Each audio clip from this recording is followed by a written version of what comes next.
Buksan natin sa Psalm chapter 50. Apat na verses lang ito. From verse 12 hanggang 15. Psalm, mga awit. 12, chapter 50. 50 verse 12 hanggang 15. Okay, verse 12, sabi niya dito, kung ako may nagugutom, hindi ko na sasabihin. Yamang lahat sa daigdig na narito'y pawang akin.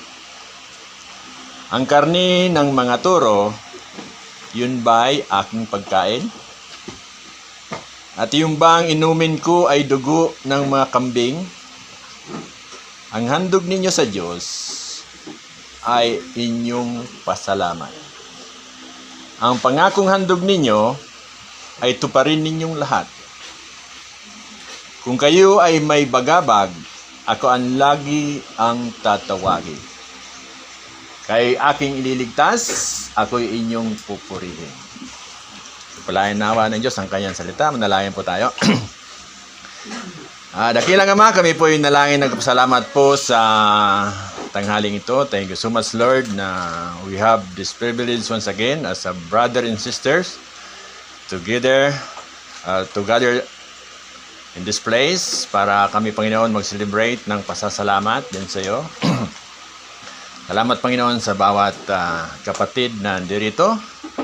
Nihiling ko, Panginoon, na ihanda mo ang bawat sa aming puso at isipan. Anuman, Panginoon, ang nakakasagabal, we want to surrender it before you upang kami, Panginoon, kalugod-lugod na magpuri at magsamba dyan sa iyo, Panginoon. Salamat sa lahat na ito. Ito ang aming pinapanalangin sa pangalan ni Jesus. Amen. Okay, please be seated. Nagagalak ako at natutuwa na kasali ninyo ako sa inyong celebration sa ating Thanksgiving Day. So, hindi ko natuloy alam sabihin ang introduction kasi sabi ni Brother Romel kanina, hindi daw ito paligsahan. Pero kung may paligsahan, isa lang nanalo doon para sa akin. Alam niyo kung sino? Sister Jane. Kasi yun ang inaabagan ko na marinig yung kanyang sulong busis. Malay ko siyang kinakantyawan. Pwede. So anyway, last Saturday, tutuwa kami na yung mga adults na kadalo dun, tuwang-tuwa yung mga taga-Apolid nung kahit nawala na yung taga-Baguio, but we had parlor games in the afternoon. Nakataos na umalis kayo. We enjoy it. Okay? So, first time nila kasi yun na makahalubilo yung mga adults doon. So, we are hoping na someday, hindi lang mga young people ang mag-fellowship. Na-obserbahan namin na even the adults enjoy it. Okay? The fellowship. So, we are doing it quarterly sa La Union. Naisipan namin na imbitahan yung Baguio at sa Apolid. So, it's good na mayroong fellowship yung matatanda. We enjoy it, kahit ako. So, anyway,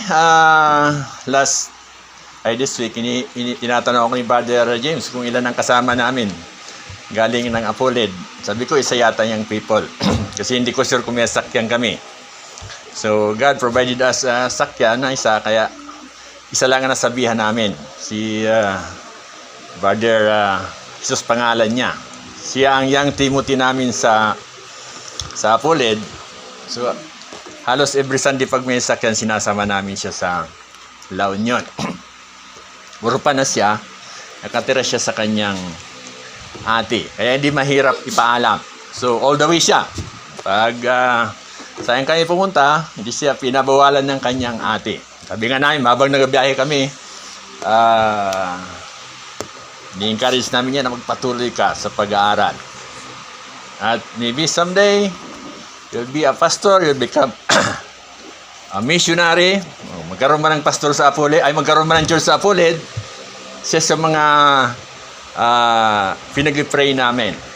13 years old pa lang siya, grade 7, but hindi natin namalayan ng panahon. Saglit lang, di ba? Mamaya, pagbalik ko ka siguro ito ulit natin magkikita, lahat na puti ang buho ko. So, but we praise God na sa unti-unti natin na paglago sa ating pananampalataya, meron tayong mga dahilan kung bakit tayo pasalamat sa Panginoon. So, iba't ibang tao, iba't ibang klase ng tao, may dahilan. Bakit sila nagpapasalamat? Sa ibang mga bansa, kinukonsider na itong holiday. Pero sa ating church, kaugalian natin na imbis na sabihin natin na Christmas program, linalagay natin at Thanksgiving Day. So, maraming dahilan kung bakit tayo nagpapasalamat. Kung sa ibang bansa, napakahalaga yung Thanksgiving sa kanila. Sa Canada, sa kanila mahalaga ang Thanksgiving. Sa US, mahalaga sa kanilang Thanksgiving. It's a federal holiday. Dito sa Philippines, meron ba tayong Thanksgiving as a nation? Wala, no? Okay, so, anong kapalit ng Thanksgiving? Usually, nag-iipon-ipon yung mga Filipino during Christmas. So, sa US, pag Thanksgiving, napakahalaga ito sa kanila. Kasi inaalala nila nung yung mga pilgrims galing ng England, pumunta sila sa sabi New World ang tawag nila noon. Hirapan noon kasi una silang pumunta doon.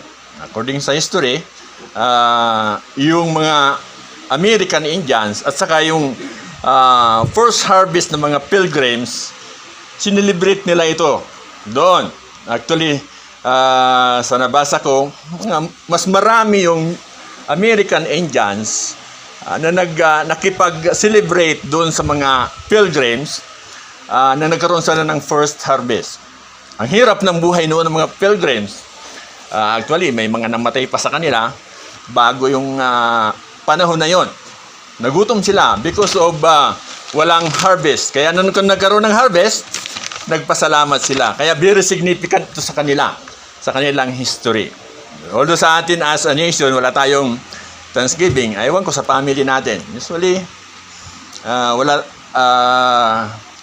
parang okay lang sa atin na paano natin? Parang family reunion yata. Kasi doon tayo nagkakaroon ng fest sa pagkain, nagkakaroon tayo ng reunion, doon tayo nagkakaroon ng fellowship. So, sa church, ganito nang ginagawa natin. Pag may Thanksgiving, may food festival. May pagkain palagi. Hindi dapat walang pagkain kasi parte yan ng celebration. Maliban doon sa pag-worship, of course, sa pinaka-core natin, yung pasalamat sa Panginoon. Nakikita ko, pinakadahilan, yung faithfulness ng Panginoon sa atin bilang mga mananampalataya throughout the year. At nagpapasalamat tayo na sa susunod na taon, muli, ang Panginoon bigyan tayo ng muling masaganang buhay, hindi lang material but spiritual na pamumuhay. Yun dapat ang sentro ng ating pagpapasalamat.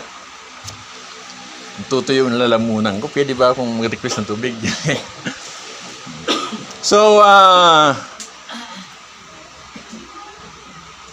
isa yan sa mga nakikita kong dahilan kung bakit at iba't ibang mga churches nagkakaroon tayo ng Thanksgiving. Unang-una, for His glory. Then, of course, para sa atin bilang mga magkakapatid, doon tayo nagsiselebrate, doon tayo nagkakaisa, doon, ano man mga problema, mga nakalipas, ano pa man dyan, nakatutok tayo doon sa magpasalamat sa Panginoon yung kabutihan niya sa atin.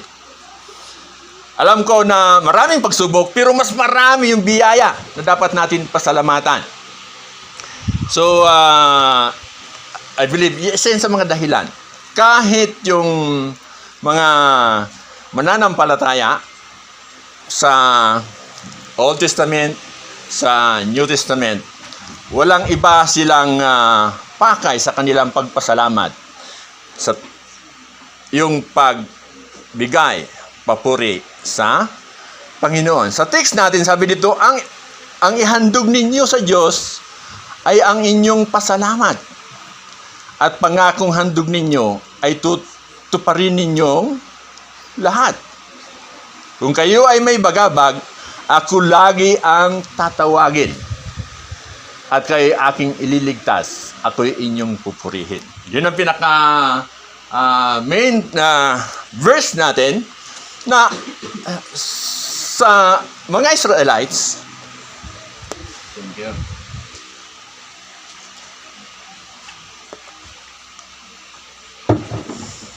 Natuyuan ako ng tubig.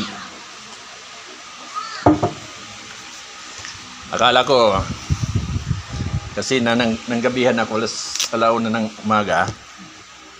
Yun na rin yung almusal ko, sabi ko kaya ko. Pero pagdating ko dito parang nagugutom ako, hindi ako sanay. So, anyway,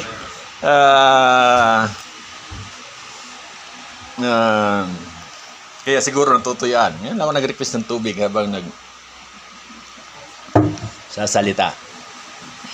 At parang nanginginig yung tuhod ko. Tanda niya ito ng katandaan. Kasi nag-drive ako from Tarlac. Pagdating sa gitna ng Marcos Highway, nangabit yung tuhod ko, parang iba na yung apak ko. Pahinga ako ng saglit kasi sunod-sunod yung mga truck. Ayaw kong sumunod dun sa ang daming truck. Nag-overtake yung mga iba. Pinauna ko na muna. Siguro mga 10 minutes nag-stretch. Ayaw kong pilitin. Baka sabi ko, mag-break ako. Hindi na break yung pakiramdam ko. So anyway, pasalamat ako sa Panginoon na kahit tayong malapit ng mag-senior citizen, 2 taon na lang. Kaka-drive pa rin. Drive pa rin ng kuliglig. Naka-drive pa rin ng tricycle. So, isa yan sa mga pinakapasalamatan ko sa Panginoon. Nakapunta pa sa La Union every Sunday. Nag-drive ng sometimes. Pero pag walang service, magsakay kami sa bus. Nung last Sunday, nagsakay kami sa bus. Enjoy kami ni Miss. Di ba mas maganda? May driver tayo. Kasi pag noon, nung mga bata pa nag-drive, enjoy. Pero pag medyo tumatanda ka na, sabuti pa magsakay. Sabuti may driver ka na. So anyway, maraming dahilan kung bakit dapat tayo magpasalamat. But this time, naghihintay ako ng topic galing dito sa church. Saan ka na kayong topic? Kasi every third Sunday talaga dito ako nag-preach. Meron na kaya? Nung nag-text ako, ay nag-message ako sa Messenger. Wala pa, ako palang hinihintay. Okay, sige, di mabuti. Dahil meron na rin ako nasa mind, nasa isip kung ano ang topic ngayon. The benefits of Thanksgiving. By the way, sa last Sunday of December, meron din kami Thanksgiving sa La Union. Invited kayo lahat, if you have time, at a time. At ang guest speaker namin, kasi una kami nag-meeting ng October. Sabi, dito lang tayo kuha ng speaker. Nung last meeting namin, wala yung isang elder. So yung mga nandoon ng mga elder, mga adults, napagkasunduan namin na yung isang elder, siyang speaker. So, nung chinalis namin, umukin naman siya. So, kung kilala yung si Brother Peter, siya ang speaker namin. So, isa yan sa mga elder na inaasahan namin na magpapatuloy sa gawain doon kasama ni Brother Tony. So, anyway, ang gusto kong bigyan ng pansin sa ngayon, the benefits of Thanksgiving. Actually, napakaraming benefits pag tayo nagpasalamat. But nagpili lang ako ng 5 sa acronym na Puso, Heart. H-E-E-R-T. Para kung hindi nyo maalala yung message ko, at least yung puso, maintindihan nyo. Maalala nyo. Okay? So, puso. Yung acronym. Yung mga benefits ng Thanksgiving. Heart sa Tagalog, sa English. So, alam natin kung ano yung puso. Pag sinabing puso, literally, yung nagpapump sa dibdib natin. Pero sa ating personality, pag sinabing puso, yung compassion natin, yung pag-ibig natin, yung feelings natin, yung sentro ng ating buhay. So, lahat na ginagawa natin, pag nasa puso, mas madaling gawin. Mas madaling intindihin. Okay. Pag galing dito. Anuman na larangan sa ating ginagawa, pag galing sa puso, hindi mahirap gawin. Most of the time, masaya tayo. Kasi hindi ka napipilitan. Okay? Hindi ka basta lang gumagawa ng walang rason. So, lahat na bagay na ginagawa natin pag galing sa puso, maganda ang resulta. Masaya ka. Masaya tayo. Kaya yun na lang ang siguro makalimutan natin kung anong ibig ko sabihin dito sa acronym. Yung puso na lang, intindihin nyo. Okay, heart. Okay, so ito yung mga benefits ng Thanksgiving.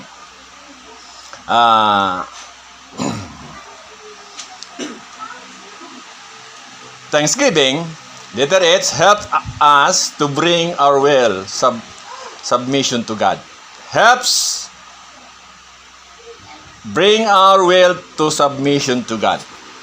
In other words, yung pagpasalamat natin, ito'y tumutulong sa atin na yung kagustuhan natin, mapaisilalim natin sa kagustuhan ng Diyos. Even ang Panginoon Jesucristo, nang siya'y nandito sa lupa, sinabi niyan, not my will, but yours be done. So, alam ko na marami tayong mga gustong mangyari sa ating buhay. Mga pangarap natin, sa family, sa work, sa ministry. Pero pag yung kagustuhan na yan, dahil lang sa iniisip natin, na uuna natin yung will natin. Na, kumbaga, ito ang kagustuhan ng Diyos, minsan nakakapantay yung will natin. Hindi pala ganon. Dapat yung will natin, dapat sa ilalim, sa kagustuhan ng Diyos. Kasi pag, yun dapat ang mag-remind sa atin, pag tayo nagpapasalamat, yun ang isipin natin. Dahil pag na-reverse natin, na yung gusto natin, nababaliwala natin yung kagustuhan ng Diyos sa buhay natin. Kaya mo kayo magpasalamat? Nagaling sa puso? Ang hirap. Okay? Sa 1 Corinthians 1, 4-8, tingnan natin. I think mayroong sinabi sa Apostle Paul dyan. 1 Corinthians 1,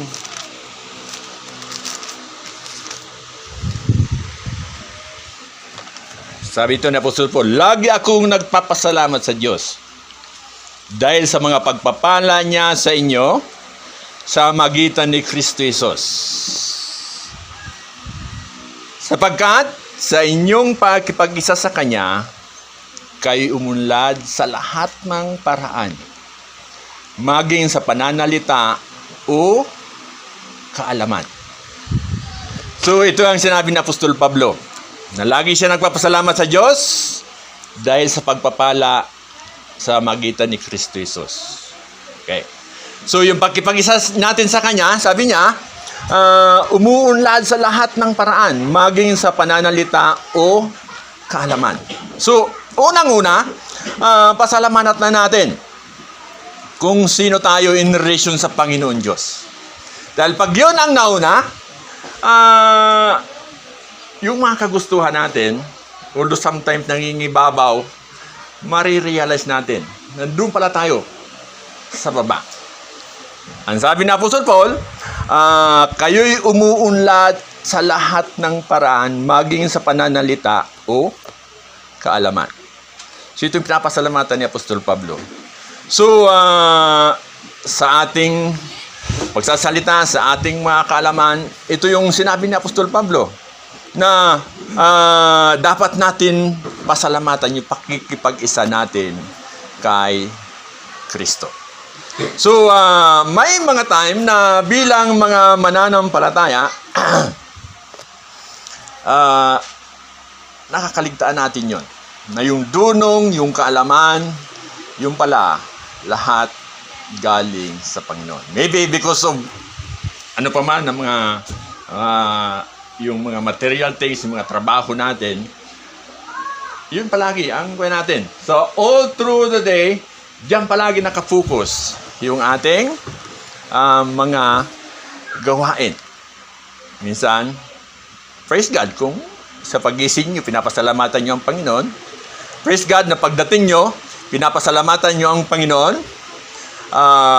Na praise God na pag yan ang palagi hindi nawawala sa ating mga buhay bilang mananampalataya.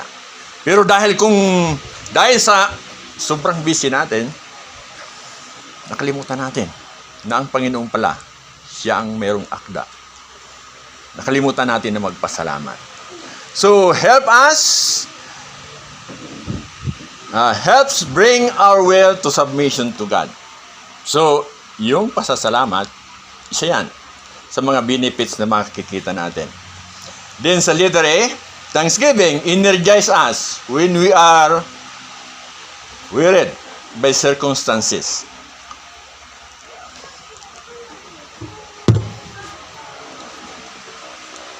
Yung pagpapasalamat, siya nag-i-energize sa atin. Pag may mga circumstances na tayo yung nag-aalala. Karamihan sa atin, madaling handle pag yung trials, okay lang. Kaunti lang.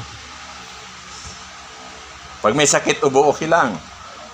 Pag may sakit ng ulo, okay lang. Kasi usually naman nangyayari ito sa akin.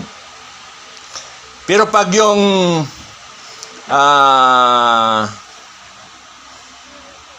nararanasan natin, pag sakit malala na, naapektuhan na yung ating emotion. Naapektuhan na rin yung ating physical.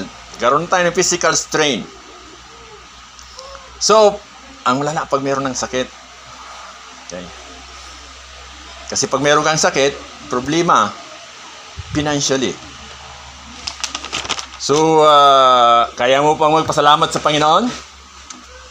Sa ganyan na situation? Dapat.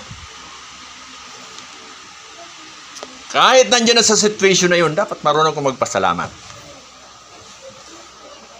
Aywan ko kung nasubukan natin yun. We have one member sa La Union. Last Saturday nag-testimony siya. Talaga yung pagpasalamat niya sa Panginoon, sobrang-sobra. Kasi pangalawa niya na yan na inoperahan sa colon cancer. At by the way, laking pasalamat ni Sister Marjorie kay Sister P. Kasi nung pumating daw sila sa BGH, talagang nandoon yung support ni Sister P. Sabi niya, I praise God na merong nagpapalakas sa kanyang loob. na ginamit ang Panginoon para bigyan siya physically ng advice. Nandito ako, ganito, ganyan. So, sa kanyang testimony, siya sa mga nabanggit niya na God used Sister Faye para bigyan siya ng lakas. Yung magpasalamat siya sa Panginoon, nababanggit niya si Sister Faye. Nandiyan siya, ginamit siya ng Panginoon. So, in spite na ganyan na nangyari sa kanya, hindi niya akalain na bigla lang bumagsak yung kanyang akala niya free na siya sa cancer kasi I think 7 years ago na-operahan siya sa cancer sa colon, buntis siya. Kanyang kwento, yung kanyang intestine, binubuntis niya yung kanyang anak nasa labas hanggang manganak. Pero pasalamat pa rin siya kasi kahit nasa labas yung kanyang intestine kasi hindi pa dinudugtong, nanganak siya ng normal. Imagine. Salamat pa rin. Pasalamat siya sa Panginoon talaga. Nababanggit niya yun. Then, sabi niya, parang balat buto na. Parang hindi na siya umasa na, although malakas yung loob niya, God, liligtas siya. Nakasurvive siya. Then, all of a sudden, last, I think, 2 months ago, or month ago, na bigla siyang, yung symptoms, bigla-biglang na lang, is stage 3 na pala, yung kanyang sakit. Pero, sa kanyang testimony sa ngayon, very positive siya. Kayo, kaya niya ba yung magpasalamat sa Panginoon sa ganyan na situation?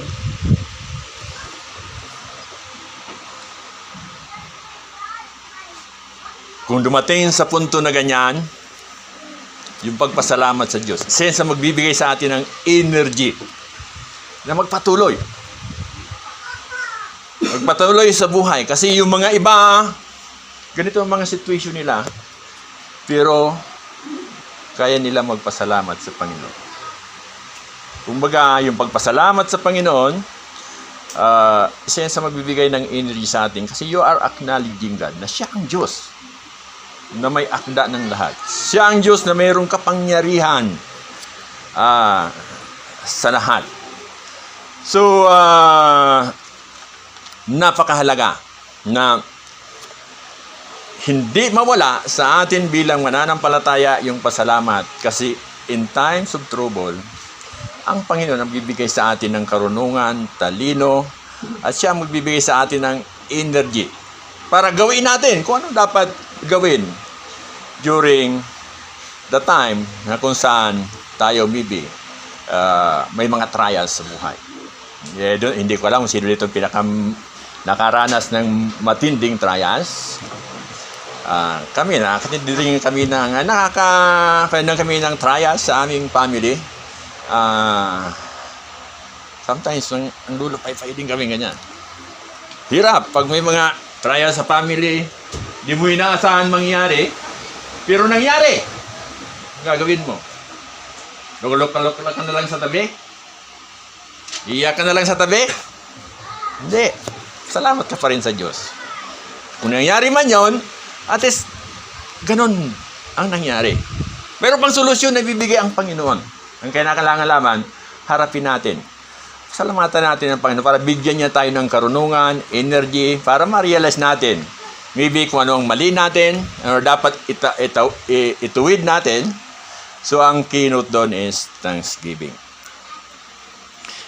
Then, pangatlo, letter A. Thanksgiving align our attention to Him rather than our circumstances. Okay? Yung pagpasalamat, ina-align yung ating attention sa Diyos, hindi doon sa mga circumstances na nangyari sa atin. Sa 1 Thessalonians chapter 5, 16 to 17, ating Apostle Paul, 1 Thessalonians chapter 5, a very familiar verses, but gusto kong sana yun, 1 Thessalonians natin.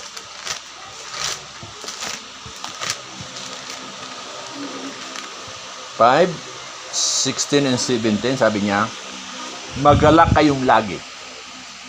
maging matyaga sa panalangin. Ipagpasalamat ninyo sa pangalan ni Kristo, Jesus, ang lahat ng pangyayari, sapagkat yaon ang ibig ng Diyos. Ito, ipagpasalamat ninyo sa pangalan ni Kristo, Jesus, ang lahat ng pangyayari. So, ano man ang mga circumstances, dapat pagpasalamat natin. May alay natin yung sa kagustuhan ng Diyos sa atin.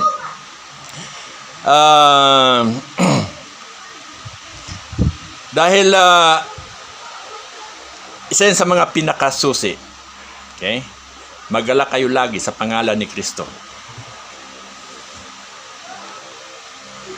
In all circumstances, pasalamatan natin. Magalak tayo. Okay? Napakahalaga na bigyan natin pansin yun. Okay? Yung pagpasalamat, nandoon yung joy. Okay? Yung pagpasalamat, hindi lang joy, iba't iba pang mga byproduct na makikita natin sa ating Christian life. Susunod yun. Pag marunong ka magpasalamat, hindi lang joy. Maybe the fruit of the Spirit, hirap na hirap man yun makita sa atin, it will follow. Pag-umpisa mo ng panalangin at pagpasalamat. So, dapat may align tayo sa Panginoon. Hindi sa mga pangyayari. So, ang pangyayari, iba't iba ang pangyayari na ating nararanasan. But, ang Panginoon, nandyan siya. Kung ano kagustuhan niya, i-align natin sa kagustuhan ng Panginoon. Then, number 4. Letter R. Thanksgiving reminds us to our continual dependence upon the Lord. Thanksgiving reminds us, letter R, reminds us to our continued dependence upon the Lord. Sa 2 Corinthians 9:11-12,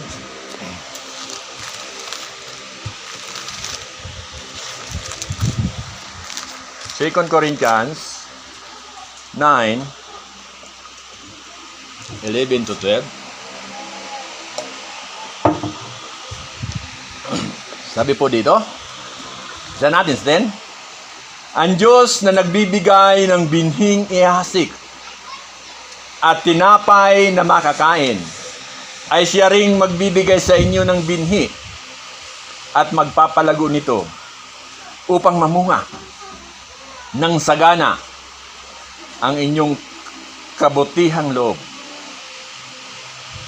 Pasasaganain niya kayo sa lahat ng bagay para lalo kayong makatulong sa marami, sa gayoy dadami ang magpasalamat sa Diyos dahil sa inyong tulong na dadalhin sa kanila. Okay? Nangyari ito sa mga taga-Korinto. Kailangan nila ang tulong during those time. Kailangan na tumulong ng mga taga-Korinto sa ibang mga simbahan. So, pag nakakatanggap tayo ng tulong sa iba, kanino tayo nagdidepende? Yung tumulong o sa Diyos na nagbigay sa kanya ng dahilan para tumulong sa iba? Unang-una sa Diyos. Wala mang Panginoon, alam mo kung sino ang dapat mong pasalamatan. Yung tao na yan, ginamit lang niya ng Diyos para gawing kasangkapanan para tulungan tayo. But bilang mananampalataya, ang una natin isipin, pasalamatan natin ang Panginoon. So, ang dahilan dito na sinabi ni Apostol Pablo, na sabi niya, yung pagbibigay nila, ito'y nagbigay ng dahilan na marami pang magpasalamat. So, most probably, ginagamit tayo ng Panginoon na makatulong tayo sa iba. Tayo bilang mananampalataya, may mga tao na, of course, naturally, ikaw ang unang sasabihan. Salamat. So, ikaw ay mananampalataya. makita mo naman sa tao kung ano yung talagang pinapasalamatan niya. Ikaw ba o ang Panginoon? Kung nakasintro sa'yo, remind them, ang Panginoon nagpasalamatan natin.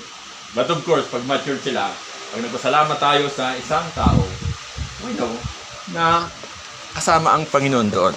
Maybe after that, natural lang, nagpasalamat sa Kanya directly, but later on, praise God. Pero most of the time, ibang mga tao, pag nakakatanggap ng mga biyaya, muna siya sabi na, I thank God, I praise God, bago ka pasalamatan. Di ba ganoon yun? So, pag ikaw ang nagbigay, ganyan na ang attitude na binigyan mo, matutuwa ka. Kasi naalala niya ang Panginoon na ikaw ginamit na instrument, nabigyan siya, na magkaroon siya. Pag hindi mo nakita sa Kanya na ang pinapasalamatan niya ikaw lamang, hindi niya naalala ang Diyos, masaya ka ba? Hindi ka dapat masaya kasi ikaw isa lang instrumento na ginamit ng Panginoon para bigyan siya. Na siya ang yan ang maging dahilan na siya nagpasalamat sa Diyos. Naalala niya ang Diyos na siya ay lumikha ng lahat, nagbigay sa Kanya, nagbigay sa atin ng lahat, siya nag-provide ng lahat. Ganoon naman sa ating mga ginagawa. When we give, we are giving God a glory. Ginamit tayo na yung mga nangangailangan, binibigyan natin at turuan natin sila. Ano ng mga bata na pasalamatan natin ang Panginoon. Kasi siya ang nag-provide. Siya ang nag-provide. So, ang pagpasalamat, pinapaalala niya tayo na magdepende sa Panginoon. Hindi kanino man. Hindi sa atin, hindi kanino man, subalit sa Panginoon. Yun ang ituro natin. Then, panglima, Thanksgiving transform anxiety into peace which passes all understanding. Transform anxiety into peace which passes all understanding. Philippians 4:6-7. Sabi dito, Philippians 4:6-7. Huwag kayong mabalisa tungkol sa anumang bagay. Sa halip, hingiin ninyo sa Diyos ang lahat ng inyong kailangan sa magitan ng panalangin. May pasasalamat. Ang di malirip na kapayapaan ng Diyos ay mag-iingat sa inyong puso at pag-iisip sa magitan ni Kristo Jesus. So, ito yung panala sa atin. May mga time na madali tayong mabalisa. Madali tayong nag-worry. By the way, iba yung nag-worry, iba dun sa nagaplano ng future. Pag nagaplano ka ng future, iniisip mo mangyari sa future. Pag nababalisa ka, nag-aalala ka na hindi naman nangyayari. Yung nababalisa, sabi nga,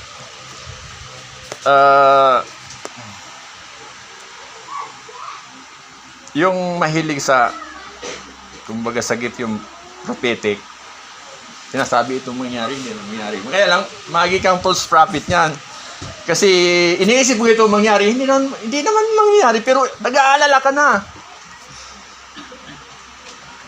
Iba naman yung bilang mananampalataya, bilang padre di pamilya, bilang yung nagaplano, dapat mong gawin. Nakaalay niyan, dapat mong gawin, ganito, ganyan. Iba yung nag-aalala. Iba yung nababalisa. Na nag-iisip ka na kung ano mangyari sa future, tapos hanggang napiktuhan ka na, hanggang na emotionally you are affected, nagkaroon na ng step by step na yon, hanggang na-depressed ka na because of anxiety. Nagkaroon ng anxiety disorder. It's like a habit. So, pero, pag marunong ka magpasalamat, huwag mo nang isipin yung mga yun. Kasi, hindi naman siguro hindi naman mangyayari yun. Kasi minsan ang iniisip ng iba, sobrang-sobra doon sa mangyari, hindi naman mangyayari. Sa akin nangyayari din yun. This season, sa aking pag-aaral, sa farm, 5 years na yata ako sa farm, farming. Pinag-aralan kung anong mga crops na pwede akong kumita. May mga time ng mga una, talagang sumasalta kami. Kung makabawi ang puhunan, tuwa na ako noon. Mga una, talo kami. Talo ako. Talo kami. Okay. Pangalawa, taon, medyo break even. This year, medyo okay na. Okay. Alam ko na yung panahon. Ipinag-aralan niya yung panahon, yung timing, yung pag-a-apply ng abono, herbicide, pag-aralan mo lahat yon. Okay. Natutuwa ako sa doon na lang kasi pinag-aaralan ko rin, ni-record ko rin. So this last year, nakaplano ko na yun, magtatanim akong papaya. Buo yung papaya ko kasi maganda yung papaya. Kaya lang nagkataon na during those time, nagbaha sa pulid. Tinaman ko ng papaya, mag-harvest pa lang ko ng gulay, ay ng unang hinog. Diyan ang tubig. Sabi pala dito, pag nagtag-ulan, baba. For 5 years na kami doon, hindi naman nakakarating doon. Hanggang pag-aaral, okay yung papaya. Kasi kung umulan man ng October, nakaani na ako doon. Sabi nga nila, kumita ka na. Then, ay nagkataon yung SM Foundation, kinuha ako na cooperator magtanim ng mga gulay. Maraming pumunta doon, mga almost 170. Na nag-aral doon. Tapos may time also na I was sharing the Word of God during pagbago once a week, nag-iipon-ipon kami. At that time, sabi ko, hindi na ako magtanim ng papaya kasi nagbabaha. So, ang tinaniman ko lang, siguro 150 square meter. Nag-aala ko na hindi ko na ituloy yung kasi nagbabaha. Yung pala, the following year, hindi nagbabaha. Ay, sabi ko, ay, sayang. Ngayon na sana yung timing. Pero, nag-alala lang ako na akala ko next year babaha. Pero sabi ng mga taga doon, hindi, ngayon lang nagbaha dito for how many years niya ata? 15 years. Sabi na, ay ganun ba? Di, ngayon, nagplano ako na tinaniman ko ng papaya. Lahat. Maliban doon sa kalahati hektarya. Mga almost. Di, nung pagkatanim namin, kala ko okay na yung panahon. October, ay November. Sunod-sunod ang ulan. 5 days. Gabi, umuulan na makatanim ko. Alala ako. Sigurado, ayan ang papaya, very sensitive yan sa ulan. After 1 week, tingnan ko, namumulan na. Marami yung namamatay. Wala ko nanghihina. Puhunan ko, talas ng puhunan ng papaya. Nung inisip ko yung sarili ko na failure, para ako nanlulupay-pay. Yung kaibigan ko, pag nagkaroon ng failure sa farm, sige na, walang pera sa farm, tingnan mo. So, kasi sabi ni Villar, ang mga farmers daw, may hirap. Nakataniman sa isipan ng kaibigan ko, mga farmers may hirap. Pero sabi ko, kung maghirap man tayo dito, kung talagang wala, ibinta natin yung lupa. So, hindi na tayo farmers. Okay? Real estate developer na tayo. Yun lang ini-encourage ko sa kanya. Oo nga, no? Sige. So, anyway, enjoy yung farming. So, sabi ko, mamamatay na yato kasi namumula na. Bibili naman ako ng punla, late na, sabi ko. Pero sabi ko, mayroon pa namang buhay. Bakit hindi ko magpasalamat sa Diyos? Kung yung namatay, 50%, 75%, may nabuhay na 50%. So, ang gagawin ko, sabi ko, magpunla ako ulit. Para taniman ulit yung mga namatay. So, praise God na mayroong nabuhay. Kahit umulan ng 5 araw, may nabuhay. Kaya, nagpunla ulit ako para punuan yung mga namatay. At although huli na, although hindi napuno pa rin yung buo, pero ang susi doon, nung nakita ko na dapat pasalamatan ng Panginoon whatever circumstances, hindi dapat. Wala dapat tuwang yung anxiety natin na walang dahilan. Na tayo'y nababalisa sa dahilan na yun. So, yung susi, yung magpasalamat sa Diyos.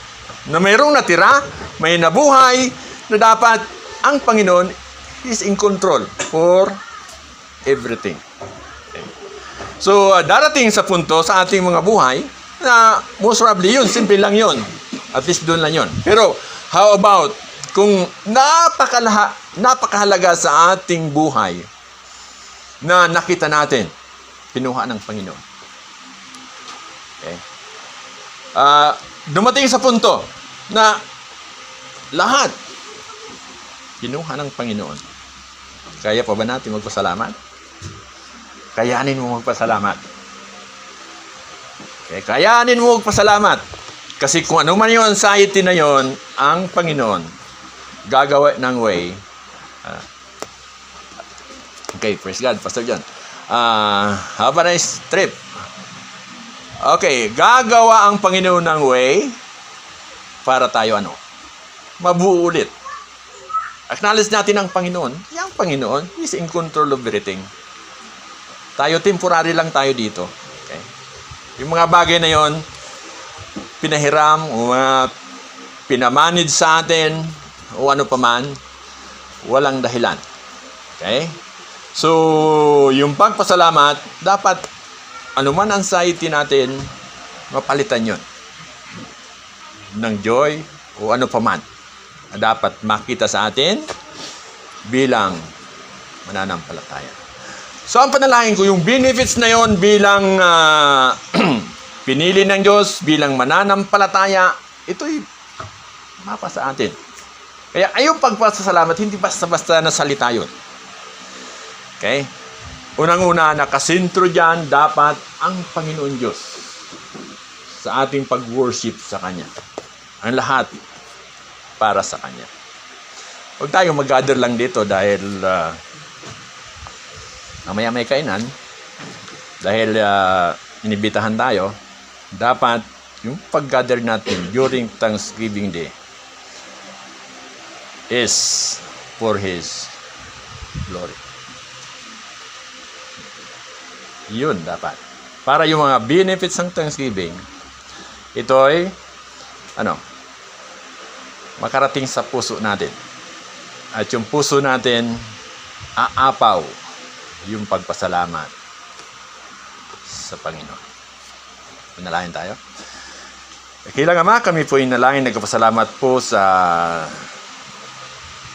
tanghali ito. Thank you so much, Lord. Nandito kami upang magpuri at magpasalamat yan sa iyo dahil ikaw lamang ang Diyos na dapat namin sambahin at pasalamatan sa mga oras na ito, sa lahat na oras, Panginoon. So ito aming pinapanalangin sa pangalan ni Jesus. Amen.